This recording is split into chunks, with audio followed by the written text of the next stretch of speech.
നമ്മൾ പരലോകത്തെ കുറിച്ച് പഠിക്കണം. 300 വാളുകൾ കൊണ്ട് ഒന്നിച്ച് വെട്ടിയാൽ എത്ര വേദനയാണോ ഉണ്ടാവുന്നത്, ആ വേദനയാണ് ഒരു മനുഷ്യന്റെ മരണസമയത്ത് ഉണ്ടാവുക എന്ന് മുഹമ്മദുർ റസൂലുള്ളാഹി സ്വല്ലല്ലാഹു അലൈഹി വസല്ലം. സിമ്പിളായി ഒരു ഉദാഹരണം പറയാം.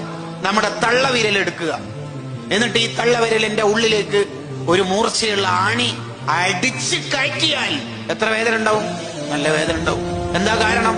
ഗ്യാപ്പില്ലാത്ത സ്ഥലത്ത് ഗ്യാപ്പാവുന്നോണ്ടാണോ? അല്ല, ആ ആണി കയറുന്ന ചെറിയ സ്ഥലത്തെ റൂഹ് അവിടെ നിൽക്കാൻ കഴിയാതെ വിഷമിക്കുന്നു.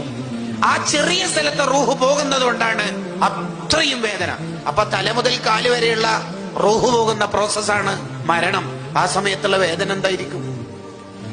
അങ്ങനെ മരണപ്പെടുമ്പോഴാണ് ഉമ്മന്റെ രൂപത്തിൽ വലതുഭാഗത്തും ഉപ്പന്റെ രൂപത്തിൽ ഇടതുഭാഗത്തും ഇബ്ലീസ് വന്നിട്ട് പറയാ, മുസ്ലിമായിട്ട് മരിച്ചക്കല്ല മോനെ, ഉപ്പി ഉമ്മയൊക്കെ കുടുങ്ങിയിട്ടുള്ളത്. ആരാ പെടാതിരിക്കുക?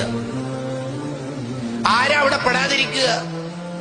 അതാണ് അബൂ ഹനീഫ റളിയല്ലാഹു അൻഹു പറഞ്ഞത്, അധിക മനുഷ്യന്മാരും ഈമാനില്ലാതെ മരിച്ചു പോകുന്ന അല്ലെങ്കിൽ ഈമാൻ നഷ്ടപ്പെടുന്ന ഘട്ടം മരണസമയത്തായിരിക്കും.